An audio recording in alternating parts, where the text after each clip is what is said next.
Southern Pacific at the time, on the same railroad that my hometown's on. So Okay. all I had to do was get a Pullman train out of there and sleep overnight and be in Abilene the next day. Were you thinking about anything other than just getting home and getting back to just your... getting home. That's all I was concerned about. How long did it take you to get from Chicago to El Paso and then to Abilene? It took. I think I got into Abilene on Tuesday about noon. And you started on Sunday? On Sunday afternoon from Chicago. So we got into El Paso and spent the night. I think we spent probably a day or more on the road from Chicago to El Paso, and spent the night in El Paso and caught a train the next morning. Where'd you go? When I got home? Well, got there and called home. I'd sent them a wire or called them or something and told them that when I'd be there. And so they said, well, just call us when you get to the railroad station and we'll come get you. Or we'll be there before you get there, one or the other. So I got there and there was nobody there, so I called. And my mom said, well, surprise, Dad's car got stolen this morning. Oh. From in front of his own shop. So I took a cab home, and then we were without a car for about a week. They finally found his car. In the meantime, I think my dad had to find another car to buy because it was kind of, I think it had been run into a ditch. Oh, for heaven's sake. And abandoned. So, but people were trusting. He left his keys in the car in front of his automotive shop. Sure. Yeah. Sure. I don't know if we left our keys in our car, but we didn't leave them locked when we were kids. Yeah. And we didn't lock our house at night. In summertime, the screen door was all there was between us and the rest of the world. That's right. That's right.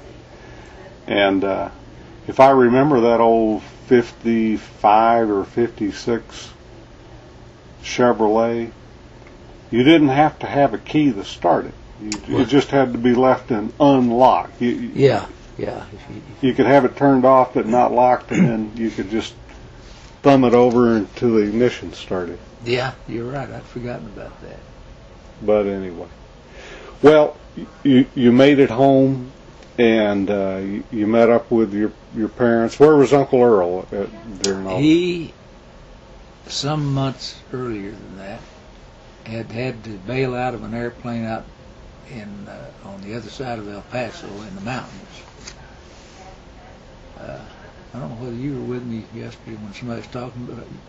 We're talking about the mountains in New Mexico, and somebody said, Yes. Well, that's where they shot themselves down. He was a armament specialist, an aircraft armament specialist, and he taught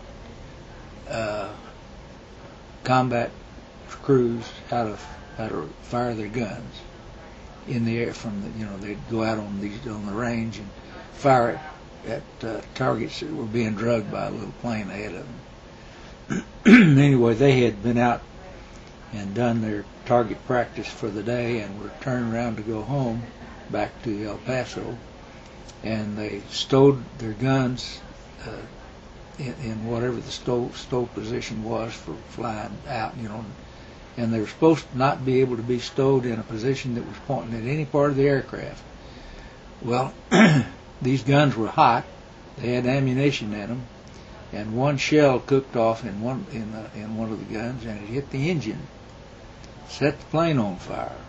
And this was a B-29. It's a big aircraft. It's a super fortress. What was the name of it? And I think they had 12 people on board. And almost every one of them got an injury because they landed on a windy slope of a mountain out there. and he broke up one knee pretty bad. He damaged it enough that he never really got over it completely. He's still drawing compensation. He doesn't limp, but he does have to have care. So he never saw duty outside the United States. Right. Yeah, his was all. He learned. They sent him from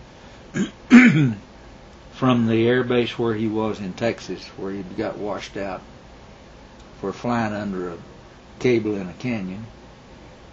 Got caught flying under a cable in a canyon, and they said, "Well, you can't fly anymore." But he had a choice. He could go to gunnery school or something else in the Air Force. So he went to gunnery school and got all his training down on the border, on the Mexican border. And he was at El Paso, and he was also at Lowry Field in Denver. Well, by the way, speaking about gunnery and armaments,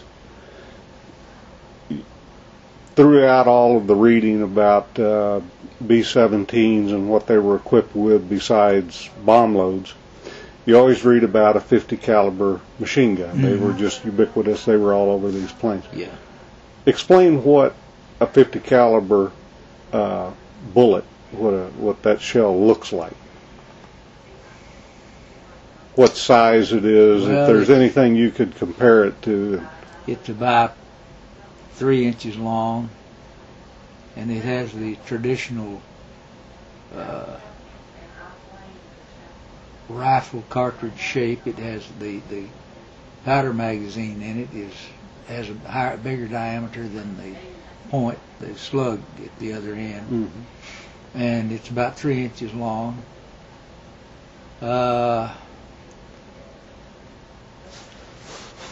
I think the diameter of it is somewhere between 1/2 and 3/4 of an inch. I don't really remember. And how much of this ordnance would you take with you on a typical mission? I mean, for the entire crew. Well, I think I wish I could put it in numbers of rounds, but I can't. I don't remember anymore. Every gun had a belt of ammunition in the gun, and a can of a can with another belt of cartridge in it on the floor. We had, you count them, there was one in the tail. We had two in the tail, two 50 caliber machine guns in the tail. One on each side of the waist. I think there was one, the more I think about it, I think there was one that the radio man could man. A top turret. A top turret. It wasn't a turret, though. It was just a machine gun. The next one up was the engineer who was right behind the pilot and co-pilot. Now, he had a turret. He had a double-barrel 50 caliber machine gun turret. Okay. I had a single 50 caliber machine gun that was not turret mounted either. The Bombardier, I think, in the Model F B-17s, I believe it was not a turret gun, but I believe in the Model G it was a turret gun. In fact, I think they went to a chin turret that had two guns in it. Yeah. Well, I'm counting 10. If you're counting the double barrel as 2. Yeah. And from what I've read, there was this. I didn't read about the B-17s having one of these, so as much as they were being fired at them, a 20 millimeter cannon. No, we didn't use any 20 millimeter. The only airmen that I know of that used them were the Germans. All right. They didn't. We used 50s. I don't think we had any 30s. We didn't have any 40s. We may have had 40s on the fighter planes. during the time that you were in combat missions, did you experience, maybe this is a silly question, I didn't know exactly when these came along and started getting used, but anyway, rocket-propelled ordnance being fired at you? Yes, one time. On the first mission I went on, the one to Brux, Czechoslovakia, about the time before we got to Frankfurt, it was a bright, shiny day, sunny day, and out in front of us, we could see that there was must have been 5, 10 miles, 15 miles ahead of us. We could see our bombers ahead of us, and you could tell that there was a fight going on down there, and every once in a while one of them would explode, and so we began to tighten up tight with our formation and keep straight ahead, and so all we got going to Brux was a pretty strong attack from German fighters, but they didn't do much. They shot a lot of holes, but they didn't do any lethal damage to us or our crewmen. But on the way back, when we came back across south of Frankfurt, there were some,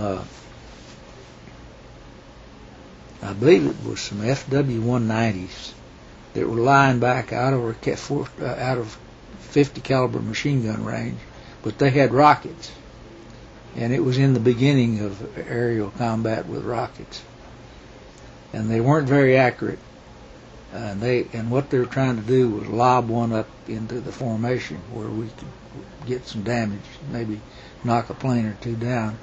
We were lucky; we never did get a hit. Sounds like they were using it in the same manner that flak was being shot up from the ground. Yeah.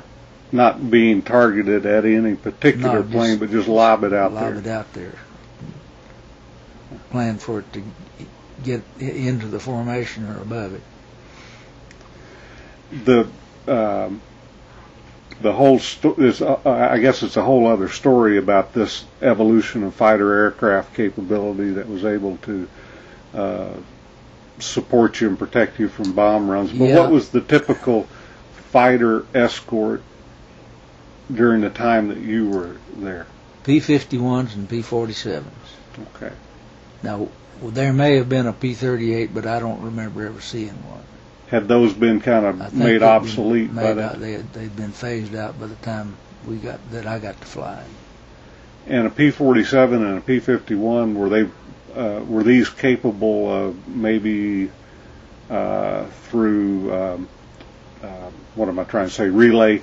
Were you able to have fighter escort the entire way in and out? No, that's what happened on that first run when we were passing by Frankfurt. There was some kind of a wind shift that forced the people the ones that were supposed to, I'm trying to say the escort planes, the ones that were supposed to have been there when we got into that part of Germany had run out of fuel or were close enough to run out of fuel. They had to go back, and their replacements hadn't gotten there yet. So we got into a gap of protection. When you, and of course, when you got into a situation like that, you were just on your own with your own defenses. And was there anything that I'm missing here other than 50 caliber machine guns located throughout the aircraft? Was there any other defense? No. What about defensive? In this one book that evasive action. Yeah, what did it was primarily effective against flak. Just dodging around. The flak had come up, and they'd make sure that they were never on one heading long enough to get caught with the calibrated flak. When the other thing that I thought I was understanding from reading that book, talking about one wing, 3 engines, and a prayer, is that, was that during the actual bomb run,